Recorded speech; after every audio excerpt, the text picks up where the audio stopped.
a análise que a igreja... Porque estar aqui é responsabilidade, porque estamos diante da noiva do Cordeiro. E a Bíblia, eu gosto quando alguém faz essa comparação, é linda e perfeita. Ela é uma carta de um noivo apaixonado pela sua noiva. E a igreja é a noiva do Cordeiro. E a palavra é a palavra de Deus que Ele deixou para nós. E aqui a gente encontra de tudo. A Bíblia nos ensina a ser tudo. Nos ensina a ser mãe, a ser esposa, a ser dona de casa. Ensina a ser pastor, ensina a ser ovelha, ensina a ser crente. Ensina a ser vizinho, a ser amigo. Tudo que a igreja precisa tem aqui. Está aqui. Nosso erro é porque muitas vezes a gente não mergulha na palavra. Acha melhor o outro botando a comida, né? Hoje eu vou para o culto de irmãs, que a irmã ela vai dar a palavra e vou comer. Mas é tão bom quando a gente se sente, se debruça sobre a palavra de Deus e o Espírito Santo fala aos nossos corações. Então eu prefiro ouvir. Semana passada a irmã fez um comentário comigo e eu disse, eu vou. Se me chamar, eu vou. Ela disse assim, tá valendo. Eu disse, não sou valendo não. Mas eu disse algo a Jesus. Uma certa vez na minha casa, eu questionava o Senhor e dizia, não, Senhor, vai ser assim, a partir de hoje. E o Senhor me contou uma história. Deus não precisa dar explicação, Ele só precisa demandar, porque Ele é Deus. Ele é Deus e faz como quer. Mas às vezes, pela sua infinita misericórdia, não, minha filha, é por isso que eu quero que você faça assim. Então eu fui e disse, então Deus, quem sou eu para dizer não ao Senhor? E aqui estamos, e eu, quando o pastor, através do meu esposo, mandou dizer que para eu trazer a palavra aqui hoje à noite, e como a gente sempre costuma fazer, não só eu, mas todas as irmãs e irmãos também, que têm a oportunidade de trazer uma palavra, a gente começa lendo a Bíblia, folheando e perguntando ao Senhor, o que é para dizer a igreja? Porque Deus sabe de antemão quem está aqui, Deus sabia, o que Ele precisa ouvir, o que a igreja precisa ouvir e o que Ele quer que a gente fale. Porque a gente nem vem para aqui para falar o que quer falar e nem você vem para aí para ouvir o que você quer ouvir. Porque se fosse para eu falar o que eu quero falar, eu ia começar a entregar a chave de apartamento, eu ia começar a abrir porta de emprego para vocês, eu ia começar a resolver problema, a curar enfermidade, mas não sou eu. O Deus da obra, o Deus da minha vida e o Deus da sua vida, Ele é quem sabe o que eu devo falar e você precisa ouvir. É por isso que a gente pergunta logo ao Senhor e começa folheando a Bíblia, vem cá Jesus e a igreja, o que é que eu vou falar hoje à noite? Não é assim, cada um que aqui tem a oportunidade de vir aqui à frente, faz assim. Aí quando chega num determinado texto, o Espírito Santo diz, pare. Você ouve, entende no seu coração o Espírito Santo dizer, para, fique aqui. Porque é aqui que eu vou lhe dizer algo para você transmitir para a minha igreja.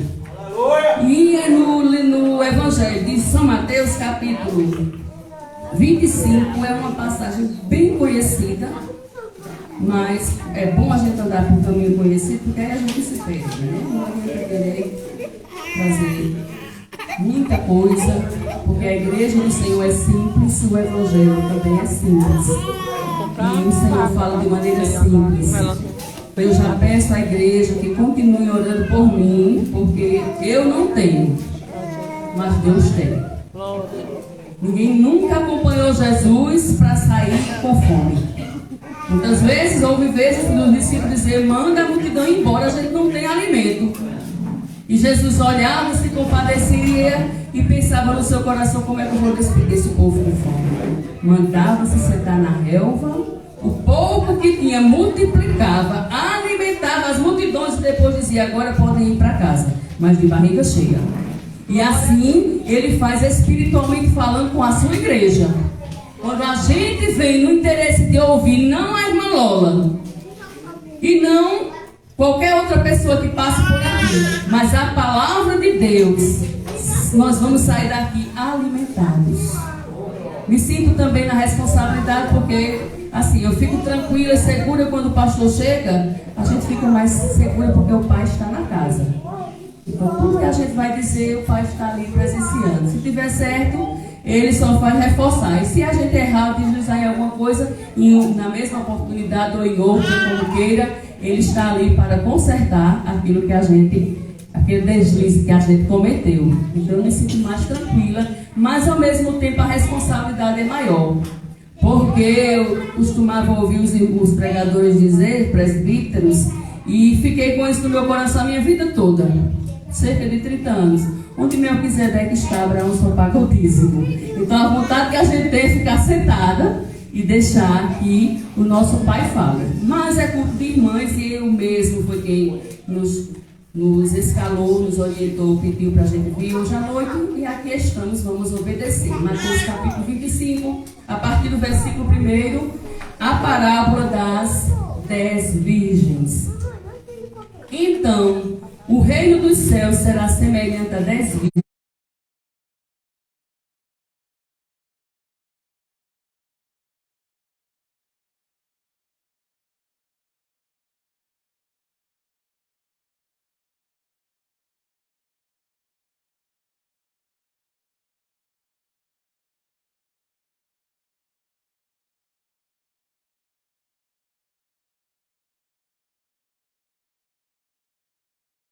Mora no nosso coração, viu? E oramos pela sua vitória. Aqui nós lemos uma passagem bem conhecida de toda a igreja, é uma parábola, e eu já ouvi tantas pessoas trazendo uma ministração nesse assunto, de maneira que a gente às vezes até fica assim, está esgotado. Mas como é que alguém vai dizer que a palavra de Deus está esgotada? Se a palavra de Deus é fonte inesgotável. Se ela se renova no coração do crente que quer receber do céu, pode ser João 3,16. Cada irmão que passar aqui ou irmã vai trazer uma porção diferenciada através do Espírito Santo de Deus acerca daquela passagem, porque o Senhor, que é o dono da palavra, se encarrega de fazer isso. E foi aqui que eu parei através da orientação do Espírito Santo. E o Senhor falou primeiramente ao meu coração e depois ao que eu trouxesse para a igreja. No capítulo 24, a partir do versículo 3, e nos capítulos anteriores, a gente vê que Jesus estava no seu sermão. E aqui é quando a Bíblia chama de um sermão profético. Aí a gente vê que no capítulo 24, versículo 3... diz assim: no Monte das Oliveiras, achava-se Jesus assentado. Quando se aproximaram dele os discípulos em particular e lhe pediram: dize-nos quando sucederão estas coisas, e que sinal haverá da tua vinda e da consumação do século. O interessante neste versículo aqui, que quando Jesus estava no Monte das Oliveiras, onde ele proferiu este sermão, o seu sermão, que é chamado Sermão do Monte, em determinado momento, diz que os discípulos se aproximaram de Jesus, chegaram mais perto de Jesus e em particular lhe perguntaram.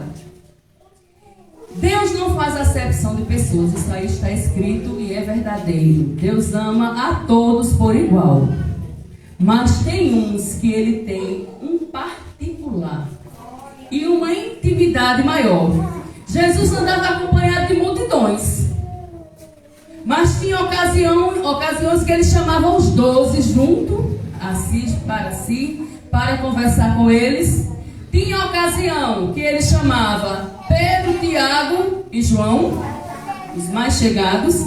E ainda tinha de Pedro, Tiago e João, aquele a quem ele mais amava, que era João, que tinha a intimidade de debruçar a cabeça sobre o seu ombro e de fazer perguntas que os outros não tinham coragem de fazer. Cutucava e dizia: vai João, pergunta tu. Por quê? João era mais chegado. Então Deus ama todos, mas tem aqueles com quem ele tem uma intimidade maior.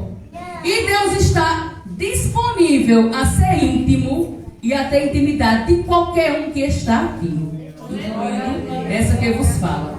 Agora vai da nossa busca, vai da nossa entrega.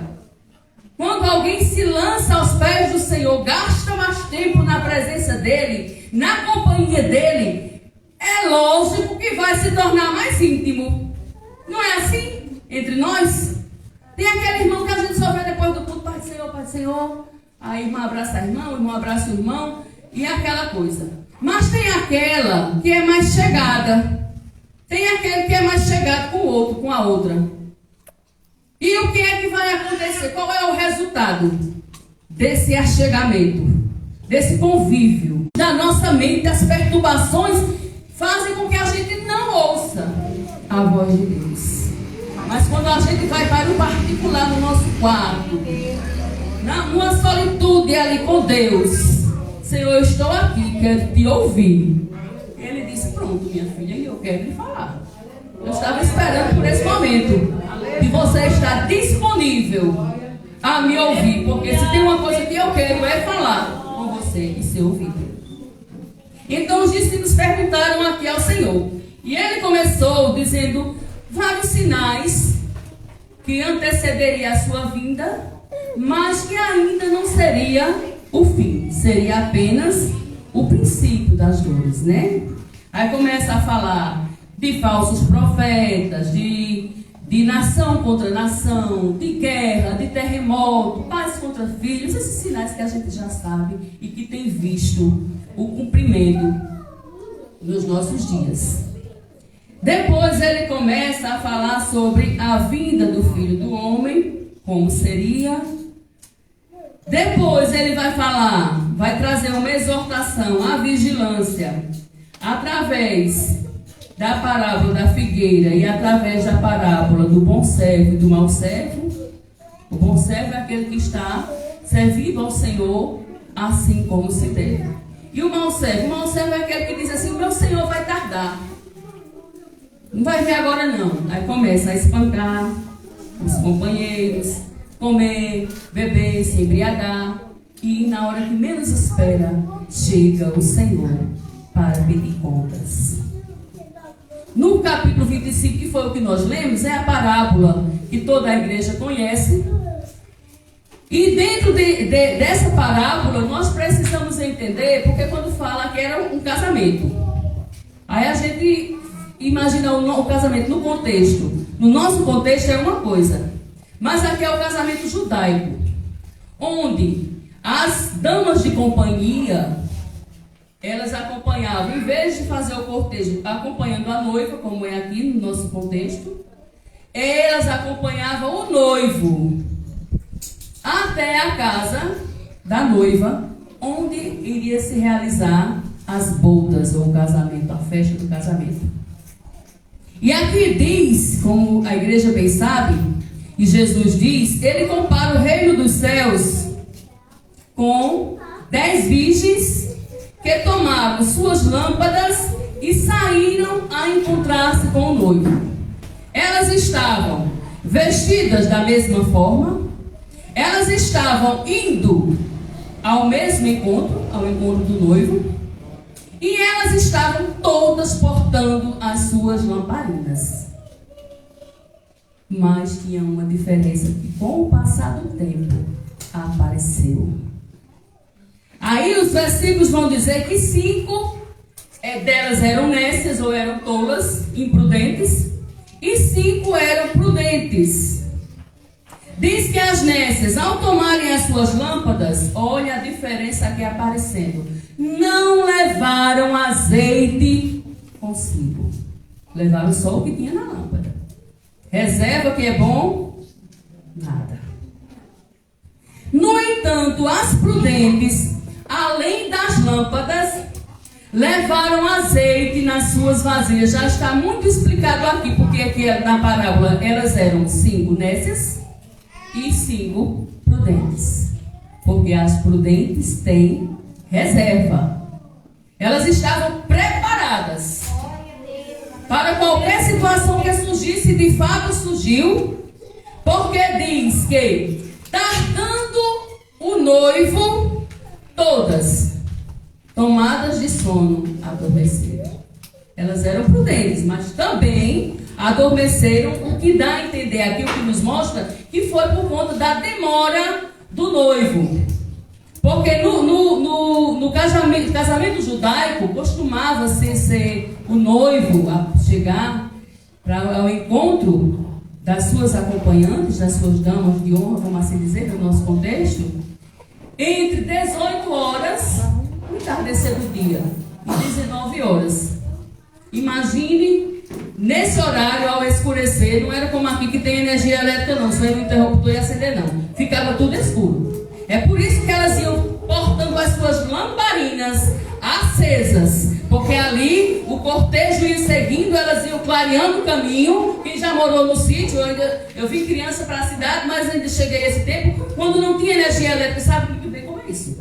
A gente andava com candeeiro, com uma lanterna, com uma lamparina, que a gente chamava de lampião. Por quê? Porque estava escuro, não tinha energia. Então era mais ou menos assim. Aí diz que tardando o noivo. Que horas o noivo chegou? 12:30. Era para ser entre 6 da tarde e 7 da noite. Mas ele chegou 00:30. No nosso casamento aqui é a noiva que atrasa, né? Lá foi o noivo. Porque aqui a parábola, Jesus está se referindo a ele. O noivo.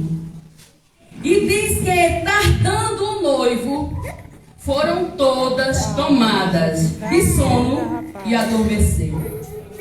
Mas à meia-noite, alguém gritou: aí vem o noivo, saí ao encontro. Depressa elas se levantaram, começaram a preparar as lamparinas. Lá veio a diferença de novo, porque as nécias, as tolas, as imprudentes, elas viram, elas constataram que não tinham azeite de reserva para fazer a reposição nas lamparinas, mantê-las acesas e seguir o cortejo junto com o noivo para as bodas. Aí o que é que elas pensaram? É que elas fizeram. As nécias disseram às prudentes: dai-nos do vosso azeite, porque as nossas lâmpadas estão se apagando. O que é que nós podemos ver aqui? Fazendo uma aplicaçãozinha. Tem gente que fica esperando pela oração do outro. Tem gente que fica esperando, só acredita se o pastor me pergunta. Se o pastor orar, se a irmã dirigente do ciclo de oração orar, não fica confiando. O azeite daquele que busca só serve para ele. O azeite da irmã Anabel só serve para ela. O meu serve para mim. Aí elas foram pedir azeite emprestado. Mas as prudentes, já estavam dizendo, eram prudentes, disseram de forma alguma: assim vai faltar para vocês e para nós. Vão comprar? Vão pagar o preço? Busque azeite para a sua vida também. Porque azeite não se adquire de qualquer forma, não. Azeite se adquire na oração, na consagração, na renúncia do eu. Eu quero falar, eu quero agir, eu quero reagir, eu quero fazer. E Deus diz: fique quieta. E aí? Porque senão o seu azeite vai minguar, vai se acabar, sua reserva vai se embora. E quando chegar o momento necessário, o que é que você vai fazer? Aí elas disseram: não, vai faltar para vocês e para nós. Então vão antes, vão comprar aos que vendem. Vão pagar preço. Vão descer na presença do Senhor. Vão acordar na madrugada. Vão consagrar. Vão jejuar. Vão ler a Bíblia. Vão conhecer a Deus mais de perto. Porque dessa forma você vai ter azeite na lamparina acesa, e ainda vai ter a sua reserva para o dia mau. Porque o dia mau chega. O dia mau chega na sua vida e na minha vida. E é neste momento que vai aparecer a diferença entre quem é tola e entre quem é prudente. Entre quem tem reserva e entre quem não tem reserva. A diferença aparece quando vai escurecendo. Quando a noite chega e procura uma forma de fazer a reposição e não tem, porque o azeite, a reserva, não foi adquirida. Aí diz que elas saíram para comprar. Enquanto elas foram comprar, nesse meio tempo, chega o noivo. E as que estavam, na minha versão aqui, diz apercebidas. Porque isso aqui, mano, nós estamos falando da volta de Jesus. A pergunta que os discípulos fizeram foi quando seria o fim de todas as coisas? Como iria acontecer? E Jesus começou respondendo e chegou aqui onde nós estamos, na parábola das 10 virgens. Aí elas estavam apercebidas. E como nós estamos vivendo dias em que as pessoas estão desapercebidas.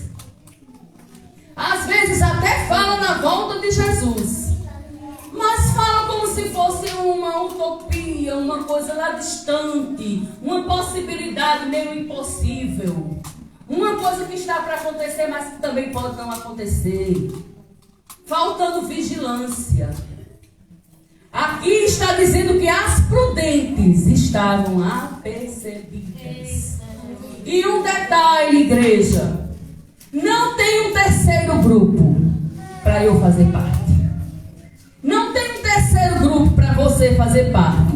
Ou a gente pertence ao grupo das tolas, nécias, imprudentes, despreparadas, ou a gente pertence ao grupo das prudentes e preparadas, das apercebidas, das que estavam prevenidas com o seu azeite de reserva e atentas ao chamado do noivo, ao grito: eis o noivo, saí ao encontro. Elas estavam apercebidas, prevenidas com o seu azeite de reserva. Então não tem uma terceira opção. Ou eu faço parte do grupo das 5 prudentes, ou eu faço parte do grupo das nécias. Agora aí cabe a mim fazer a minha análise, e a cada um que está aqui presente fazer a sua análise. Em que grupo eu estou? Aí diz que elas estavam apercebidas, entraram com o noivo para as bodas e a porta se fechou. Porque vai ser assim. Jesus, quando ele está dando os sinais, ele fala sobre os dias de Noé. Que comiam, bebiam, casavam, davam-se casamento, até que veio o dilúvio. Noé entrou na arca e a Bíblia diz, lá no início, em Gênesis, que Noé fechou a porta por dentro e Deus fechou a porta por fora. Acabou. Encerrou aí. Aqui diz que o noivo, eles entraram juntos e depois fechou-se a porta. Mais tarde, chegaram as virgens nécias clamando: Senhor, abre-nos a porta. E respondeu: em verdade vos digo que não vos conheço. Vigiai, pois, porque não sabeis o dia nem a hora. É exatamente por isso que temos que estar em vigilância, por não sabermos o dia e a hora. Pode ser, e quem dera que fosse, que a gente nem terminasse esse culto hoje. Aleluia. Quem dera que a gente ouvisse: não eis o noivo sair ao encontro, mas o toque da trombeta. Aleluia. E a gente subisse ao encontro do noivo, a nos encontrar com ele. Vamos preparar as nossas lamparinas, vamos buscar azeite e vamos estar com os nossos ouvidos atentos ao toque da trombeta, porque a igreja não falta mais nada. Não falta mais nada. É por isso que quando o Senhor fala e dá sonhos e revelação, eu dizia um dia desse na escola dominical, o relógio o Senhor mostra o ponteiro encostando. Não é porque ele vem à meia-noite, mas é porque meia-noite fala de conclusão. Está fechando, tá? Os ponteiros estão encostando. Os anjos já estão, o anjo já está com a trombeta na mão, só esperando a ordem do Pai dizer: toca, porque agora meu filho vai buscar a minha igreja. Não vamos nos desaperceber. Não vamos permitir que as coisas deste mundo permitir que a internet, que a rede social sufoque o nosso tempo de comunhão com Deus. Não vamos nos descuidar da nossa vida de intimidade com Deus, porque isso aqui é muito importante, mas é complemento. O Senhor quer tempo de qualidade na minha vida e na sua vida, e intimidade, no particular, porque é o particular que vai mostrar toda a diferença, e onde o Senhor nos revela segredos e nos conta a história, porque Ele faz questão, Ele diz na sua palavra: clama a mim e responder-te-ei, e anunciar-te-ei coisas grandes e firmes que não sabes. Tudo isso está reservado para a igreja. Agora tem que clamar, tem que buscar, tem que bater, tem que descer e tem que se entregar na presença do Senhor. Amém? Eu agradeço a oportunidade em nome de Jesus. Essa palavra é verdadeira, por isso espera a vida inteira. Jardim da Rota, depois São Francisco. Não nos conformeis com esta era, por isso espera, em Deus espera. Sei que essa palavra é verdadeira, por isso espera a vida inteira. Não vos conformeis com esta era, por isso espera.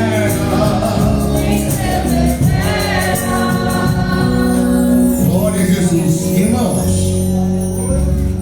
ou estaremos preparados para a volta de Cristo, ou iremos fracassar por não ter levado a sério a mensagem do Evangelho.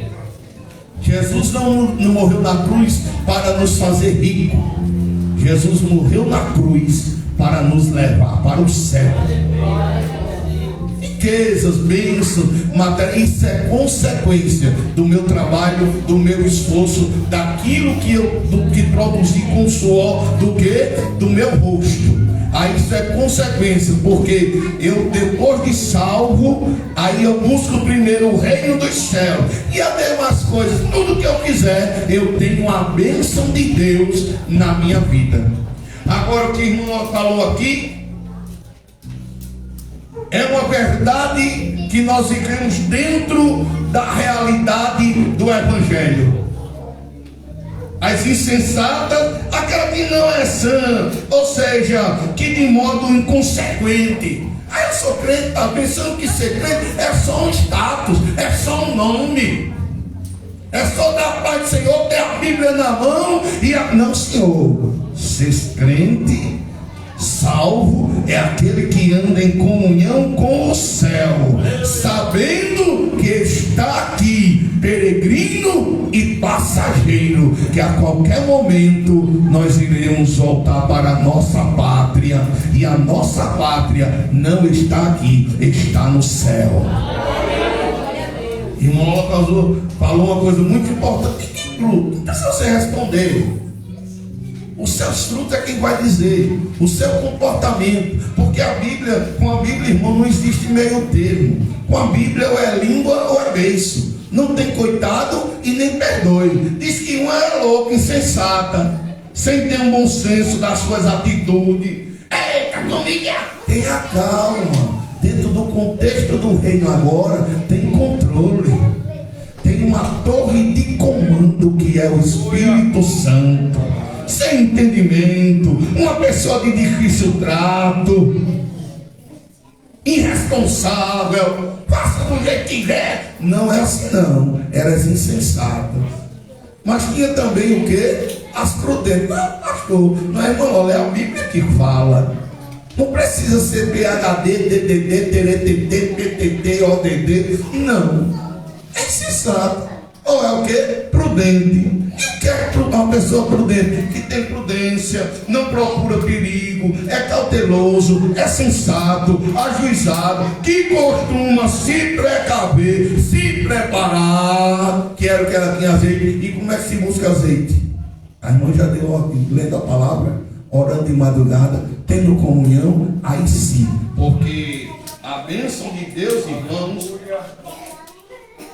ela é construída através da minha fidelidade e obediência.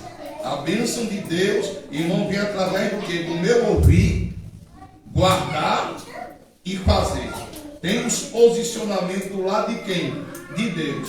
Então não podemos, para seguirmos em frente naquilo que Deus nos deu, depende de nós. Dá para você repetir?